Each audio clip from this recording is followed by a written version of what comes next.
I trusted my son with everything I had. While I waited at home, my bank account was emptied. He left the country smiling, unaware of the nightmare waiting for him. If you're new to my channel, please subscribe and tell me where you're watching from. My name is Hazel and I'm 69 years old. I live alone in a small, quiet neighborhood on the east side of Columbus, Ohio, in a house my late husband and I spent 30 long years paying off. From the outside, my life looks calm, almost untouched by trouble. A trimmed lawn. Curtains drawn by sunset. Lights out by 10. People assume peace lives here. They don't hear the weight that settles in once the door closes, when the silence starts talking back. I became a widow 6 years ago. My husband passed quietly in a hospital room that smelled of disinfectant and stale coffee. After that, my world grew smaller in ways I didn't expect. Friends drifted. Family visits shortened. The phone rang less and less. Through all of it, I held on to one belief like a lifeline, that my son was still my anchor. That no matter what I lost, I still had him. He told me he worried about me living alone. About bills. About mistakes I might make with money at my age. He spoke gently with concern in his voice, the way a good son should. When he offered to help manage my finances, I felt relief, not fear. I took it as proof that I mattered. That I wasn't forgotten. I had raised him mostly on my own while his father worked double shifts. I packed his lunches, stayed up late sewing patches on his jackets, and sat on cold bleachers cheering him on when no one else showed up. I gave him my best years without keeping score. So when he asked for my trust, I didn't hesitate. Trusting him felt natural. Necessary even. Life settled into a quiet routine. I woke early, made weak coffee, and watched the morning news with the volume low. I walked to the mailbox every afternoon even when there was nothing inside but advertisements. Some days my son stopped by, always in a hurry. He checked his phone while I talked. Gave me a half kiss on the cheek. Said he had meetings, plans, places to be. His wife rarely came with him, and when she did, she spoke to me like I was a child. Slow, careful, polite in a way that felt practiced. They talked about trips a lot. Beaches. Resorts. You should travel too, Mom, my son once said, laughing. If you have the energy. I laughed with him even as something tight settled in my chest. There were signs. Small ones. He insisted on changing banks for convenience. Asked me not to worry about statements anymore. Said paper mail was outdated. When I asked questions, he smiled and said, "Relax. I've got it handled." And I wanted to believe him. I wanted peace more than suspicion. The day everything began to crack didn't arrive with shouting or drama. Came quietly like most betrayals do. I was standing in my kitchen, staring at a calendar I hadn't bothered to change in 2 months when my phone buzzed. A message from my bank. Short. Simple. Out of place. I remember my hands shaking as I read it again. And again. The numbers didn't make sense. They couldn't. My heart began to pound. Not loudly but heavily, as if something deep inside me already knew what my mind was refusing to accept. I tried calling my son. Straight to voicemail. I didn't cry. Not yet. I sat down slowly, the way you do when you're afraid your legs might not hold you. Outside, a plane passed overhead, its low roar fading into the distance. At the time, I didn't know he was on one just like it. Laughing, traveling, spending what had taken me a lifetime to earn. I sat there, alone in my kitchen, aware that something had shifted forever. And this time I wasn't going to pretend it hadn't. I stayed seated at the kitchen table long after that message arrived, my phone resting face down as if it had betrayed me too. The house felt smaller than it ever had, the walls pressing in with the weight of what I didn't yet fully understand. I kept telling myself there had to be a mistake. A glitch. A simple misunderstanding that could be cleared up with one calm conversation. That's what mothers like me do. We reach for excuses before we reach for the truth. I picked up the phone and dialed my son again. Voicemail. I tried his wife next, even though I already knew how rarely she answered my calls. This time the line rang longer, just long enough to give me a thin thread of hope before it clicked off. No message. No explanation. Just silence. And that silence spoke louder than words ever could. I opened my laptop, my fingers stiff and unfamiliar as if they belonged to someone older than 69. Logging into my bank account took longer than it should have because I couldn't remember the password right away. My son had changed it months earlier, saying it was for security reasons.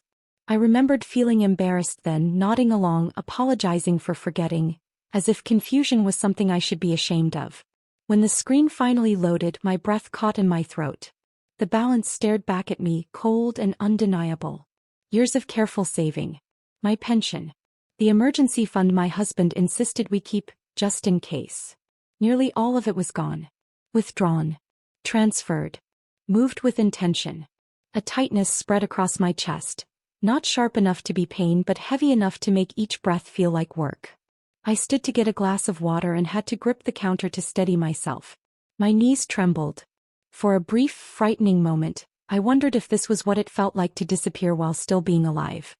I sat back down and forced myself to read the transaction details line by line. The dates were recent. Very recent. As I scrolled, one detail stood out. A charge from an international airline. Then a hotel reservation. Luxury. Overseas. The realization lowered itself onto my shoulders slowly, painfully. He hadn't just taken my money. He had planned to enjoy it. I checked social media without really knowing why. Maybe some small part of me still hoped I was wrong. That hope vanished the moment I saw the photos. My son smiling beneath bright skies. His wife beside him, sunglasses on, a drink raised casually in her hand. Her mother between them, grinning as if the world owed her joy. The caption read, "Finally taking a break." My hands went cold. I looked around my quiet kitchen, the chipped mug, the old clock ticking far too loudly, and felt something inside me fracture. It wasn't just the money. It was how easily they had erased me. Used me. Left me behind without a single word. I waited for the tears but they didn't come. Instead there was a strange stillness. A numb clarity. I realized that if I cried now it would be alone. No one would rush in. No one would tell me it would be okay. I had been pushed outside the circle of care without ever being told. That night I lay in bed staring at the ceiling, replaying every conversation from the past year. Every "don't worry, Mom." Every smile that now felt rehearsed. I thought about how easily trust can be mistaken for safety, and how age makes people assume you won't fight back. Somewhere between midnight and morning, a quiet understanding settled in. Whatever had been taken from me wasn't coming back through pleading. And whatever happened next would depend on what I chose to do with the truth. I wasn't ready to act yet. But I was done pretending nothing was wrong. The next morning I woke before the sun, my body stiff from a night that never truly turned into sleep. I lay still for a few minutes, listening to the house breathe, the steady hum of the refrigerator, the faint rush of a car passing somewhere outside. This house had held every version of me. A young wife full of plans, a tired mother running on love and habit, a grieving widow learning how to exist alone. Now it held a woman being forced to see herself clearly for the first time in years. I am 69 years old. A widow. A mother of one. For most of my life those roles define me completely. I never chased ambition or recognition. I believed that if I kept my family fed, supported and loved, everything else would find its place. I believed being needed meant being valued. After my husband died, that belief tightened its grip on me. Losing him left behind a quiet fear, the fear of becoming invisible. My son filled that space, at least in the beginning. He checked in often, brought groceries, helped with repairs around the house. He told people he was looking out for me, and I let myself feel grateful instead of cautious. It felt good to be seen as someone worth caring for. But somewhere along the way, care turned into control. He began speaking for me instead of with me. He answered questions that were directed at me.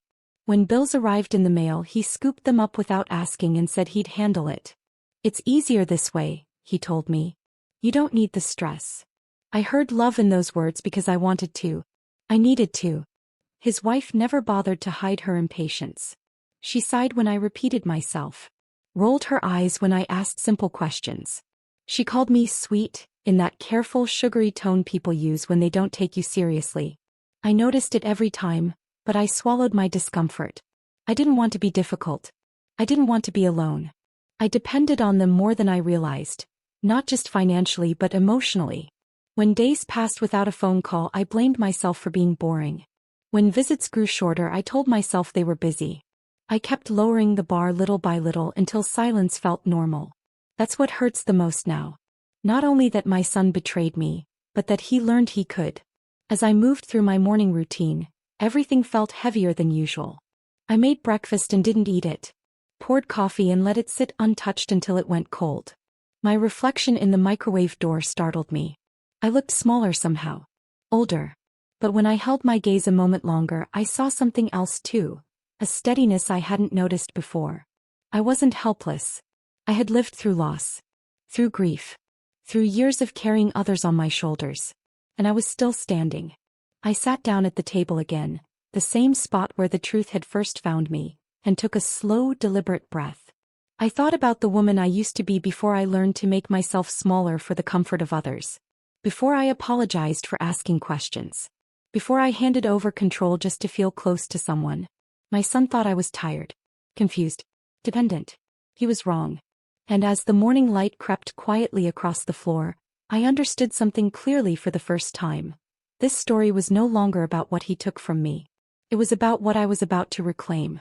Before everything fell apart, my life moved to a quiet, predictable rhythm. I woke up early because my body no longer remembered how to sleep in. I watered the plants my husband once cared for, even though some of them were slowly dying no matter how hard I tried. I told myself they just needed time. Maybe I did too. Most days I stayed home. A weekly trip to the grocery store felt like an outing. I clipped coupons at the kitchen table, watched daytime television with the volume turned low, and kept the house tidy, not because anyone was coming to see it, but because order gave me comfort. In the evenings I sat by the window and watched other people come home to noise and laughter, telling myself I had already lived that chapter of life. My son became a scheduled presence. He visited when it fit into his calendar. Always quick. Always distracted.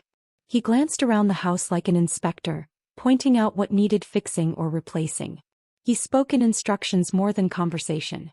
When I tried to tell him about my day, he nodded without really listening. "You don't need to worry about things like that anymore, Mom," he'd say. "That's what I'm here for." At first, those words felt comforting. Then slowly they began to feel like a quiet dismissal. He insisted on handling my finances completely.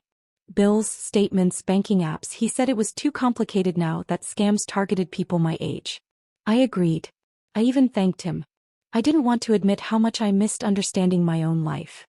I didn't want to feel foolish for wanting to know. Family gatherings became uncomfortable in ways I learned to endure silently.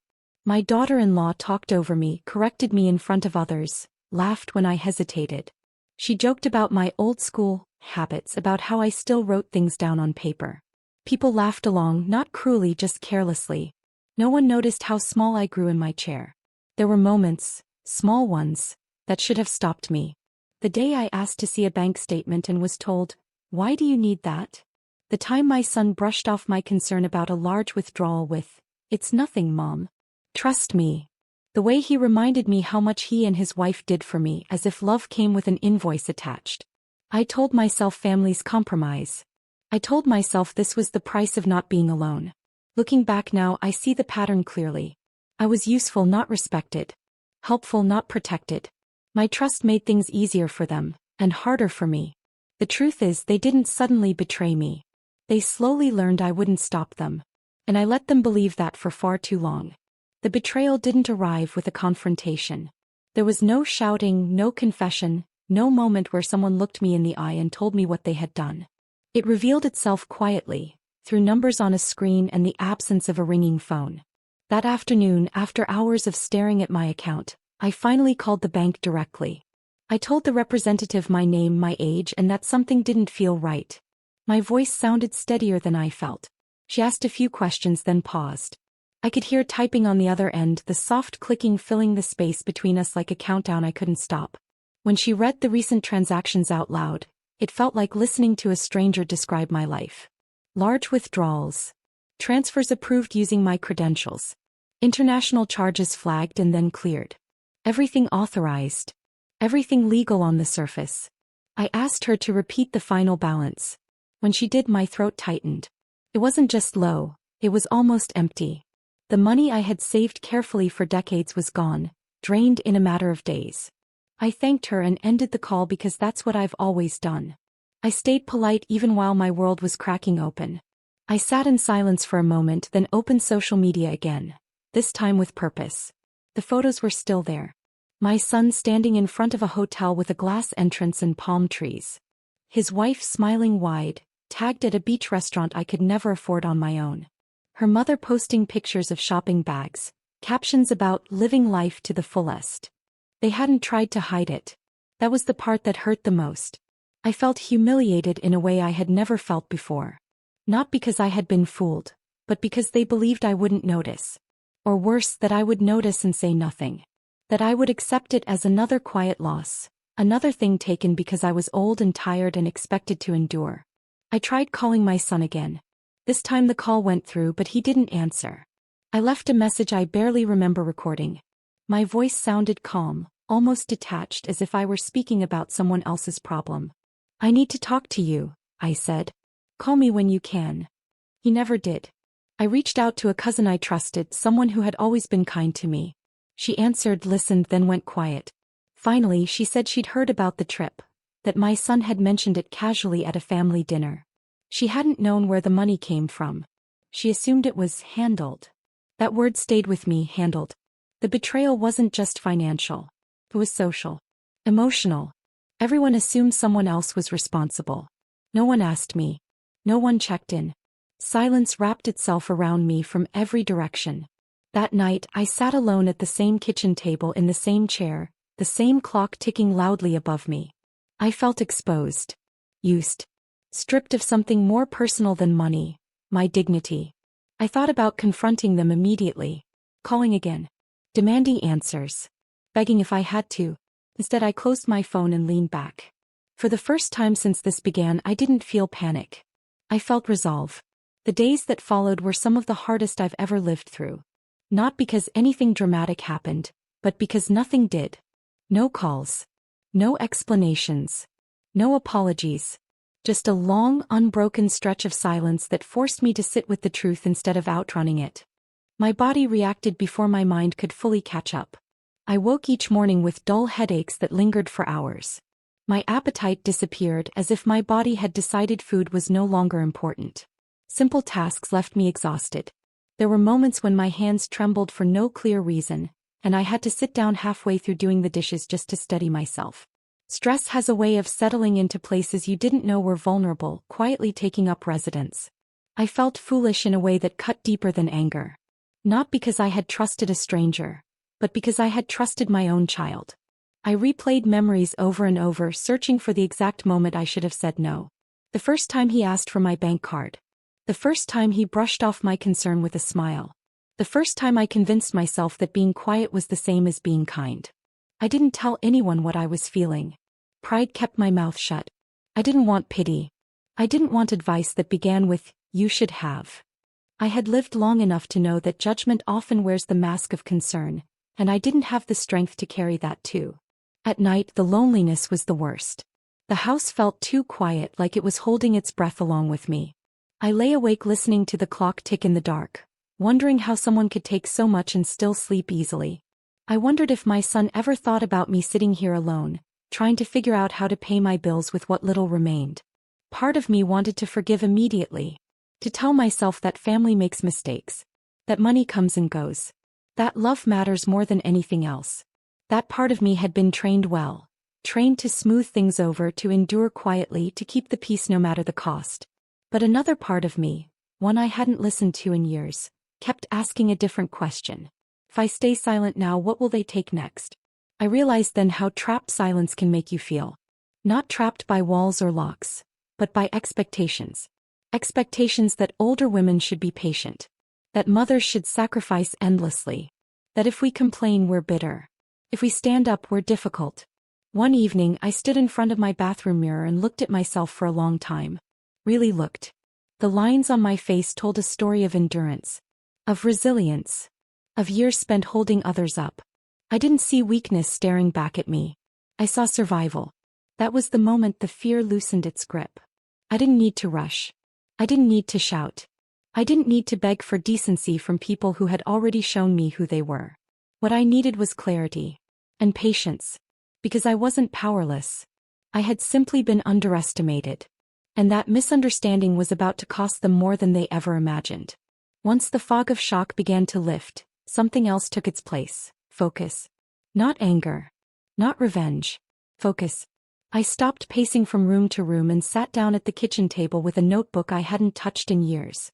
I wrote dates. Amounts. Conversations. Every small detail my mind had tried to push aside in the beginning. I no longer trusted my memory alone. Not because it was failing, but because I finally understood how easily others assumed it had. What my family didn't know was that my husband had been careful to a fault. Long before he passed, he insisted we set things up the right way.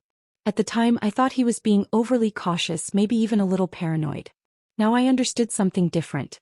He hadn't been worrying about himself. He had been protecting me long after he was gone. Yes, my son had access to my accounts. But it wasn't unlimited. There were safeguards layered quietly underneath. Alerts, conditions, records. Details he never bothered to read because he assumed I wouldn't understand them anyway. He saw access and mistook it for ownership. I found the folder my husband had labeled just in case. Inside were copies of account agreements, powers of attorney with clear limits, and notes written in his careful handwriting, reminding me where to go if something ever felt wrong. I ran my fingers slowly over those pages, and for the first time in days, I felt something steady return to my chest. I didn't confront anyone. I didn't post anything. I didn't hint that I knew more than they expected. Instead, I picked up the phone and scheduled an appointment with my bank. Quietly, privately. I told them I wanted to review my accounts in person. When I mentioned possible unauthorized use by a family member, their tone changed immediately. The concern became professional. Focused. From there, I spoke with an attorney recommended by a neighbor. I didn't tell him a dramatic story. I didn't cry or raise my voice. I laid out facts. Dates. Transfers. Authority limits. He listened without interrupting, then looked at me and said something I hadn't heard in a very long time. You have options. That sentence changed everything. I learned that permission has boundaries. That trust does not cancel accountability. That age does not erase rights. Every move my son had made left a trail behind him, and that trail didn't lead to forgiveness. It led to consequences. For the first time since this began, I felt calm. Not relieved. Calm. I was no longer reacting to what had been done to me. I was preparing for what came next. They thought I was waiting at home, confused and helpless. In reality, I was gathering my strength piece by piece. Quietly, patiently, exactly the way they had never bothered to imagine I could. And once I was ready, there would be no undoing it. The turning point didn't arrive with a dramatic phone call or a burst of anger. It came on an ordinary Tuesday morning, sitting across from a bank officer who spoke to me with respect instead of patience. That difference mattered more than she probably realized. I listened carefully as she explained my options, nodding, asking questions, taking notes in neat lines across a yellow pad. I didn't rush her. I didn't interrupt. I had spent too many years being talked over, dismissed with a smile and a "don't worry." This time I made sure every word landed. When she finished, I took a slow, steady breath and made a decision that surprised even me. I chose not to warn my son. I understood then that if I called him, he would do what he always did. He would deflect, deny, soften the truth just enough to buy himself time. He would apologize without meaning it, promise repayment without intention. And I would be pulled back into the role he expected me to play, the tired mother who wanted peace more than justice. I wasn't that woman anymore. Instead, I signed the paperwork to immediately freeze access to every account he had touched. I changed passwords, revoked permissions, and placed formal flags on all remaining funds. The bank moved quickly once everything was documented. By the time I walked out of that building, the control he believed he held was already gone. From there, I drove straight to my attorney's office. We filed what needed to be filed. Not aggressively. Not emotionally. Correctly. Every step followed the law. Every decision left a paper trail. I was careful to keep my voice steady, my facts clear. This wasn't about revenge. It was about accountability. As I drove home, my hands rested calmly on the steering wheel. I expected fear to catch up with me. Or guilt. Instead, I felt something unfamiliar but grounding. Certainty. For the first time since my husband died, my future didn't feel like something happening to me. It felt like something I was shaping. That evening, my phone buzzed. A message from my son. "Hey Mom, we're heading back soon. Everything okay?" I stared at the screen for a long moment. He still didn't know. He still believed in the version of me who stayed quiet, waited patiently, forgave easily. I typed a short reply, then erased it. I set the phone down without responding at all. The silence this time wasn't mine to suffer through. It was his. And when he came home, he wouldn't be stepping back into the comfort he expected.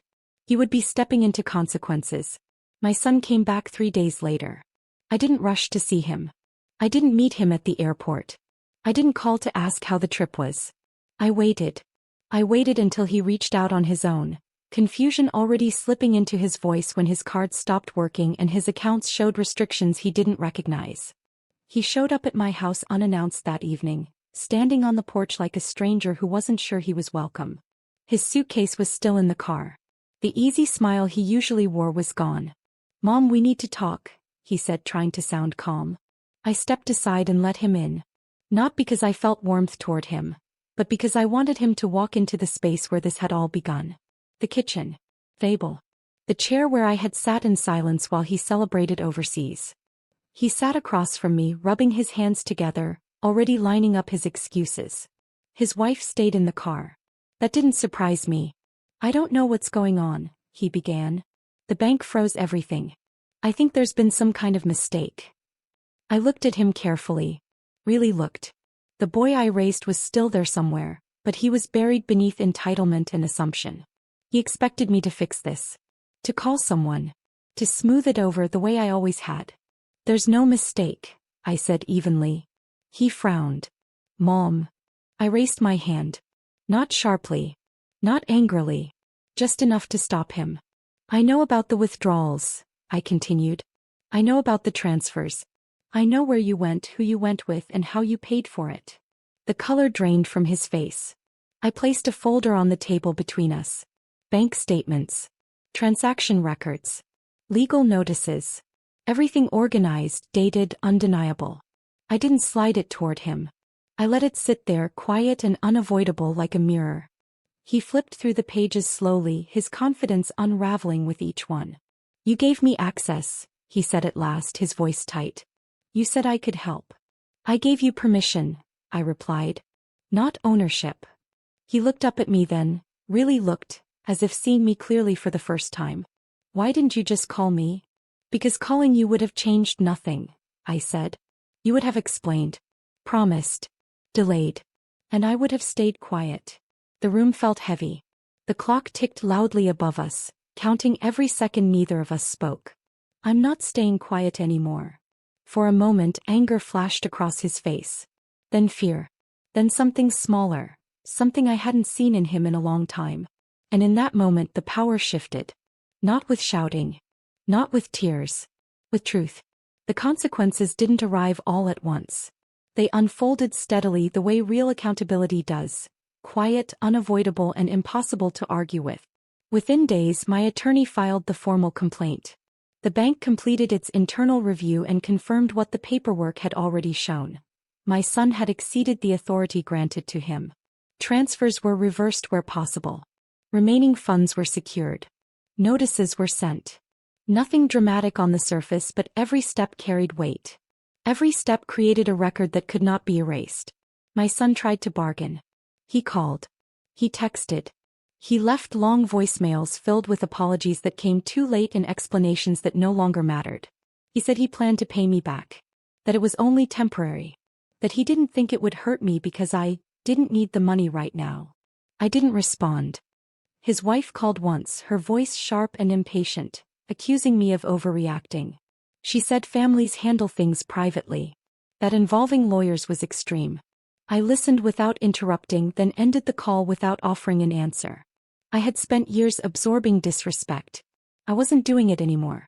Word traveled quickly through the family. Some relatives reached out cautiously, asking what had happened without wanting details.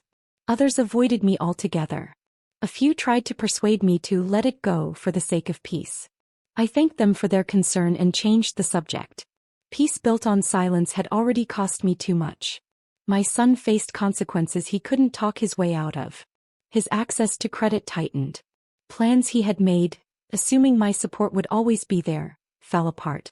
The image he carried of himself as responsible, successful, generous began to crack under the weight of facts. People asked questions he didn't have answers for. He came back to my house one last time. Not angry this time, but defeated. He asked if we could start over. If I would help him straighten things out. I looked at him and felt something I hadn't expected. clarity without cruelty. I will always be your mother, I said. But I won't rescue you from the consequences of your choices. He left without arguing. That night I sat alone at the kitchen table again. The same place. The same clock ticking softly above me. But everything felt different. I wasn't bracing myself anymore.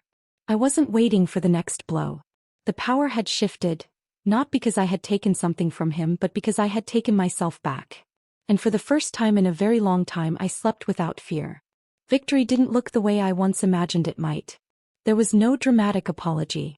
No public confession that erased the hurt or neatly tied everything together. What I gained instead was quieter and far more lasting. The money that could be recovered was returned to my account. What couldn't be reversed was handled legally, formally, without emotion. My finances were locked down completely, protected by safeguards no one but me could change. For the first time in years I knew exactly what I had, where it was, and who could touch it. That knowledge brought a kind of peace I hadn't felt since my husband was alive. I reorganized my life carefully, one deliberate step at a time. I closed accounts tied to anyone else's name. I met with my attorney again to update documents I had avoided for far too long. Power of attorney, medical directives, estate plans. These were things I once pushed aside because thinking about them made me uncomfortable. Now handling them made me feel steady, capable, strong. My son kept his distance. He didn't disappear, but he no longer assumed access to me, my home, or my resources. When we spoke, his tone had changed, careful, measured. He finally understood that my kindness had boundaries, and those boundaries were no longer negotiable. Some family members apologized for staying silent. Others never reached out again. I accepted both outcomes without chasing explanations. I had spent enough of my life seeking understanding from people who benefited from my silence. I began doing small things just for myself. I joined a local community group for widows.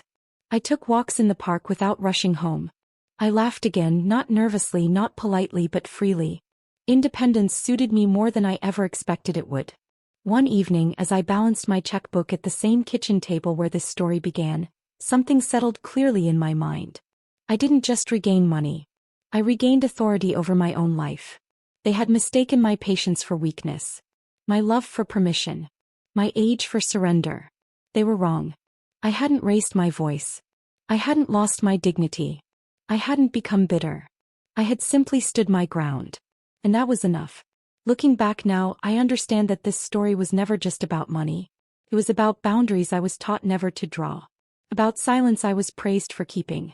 About how easily an elderly woman can be reduced to a convenience instead of being seen as a person. I learned that trust without limits is not love.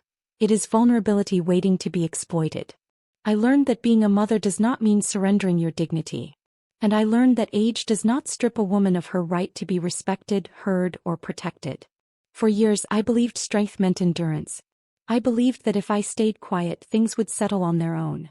That patience was the highest virtue a woman like me could offer. I was wrong.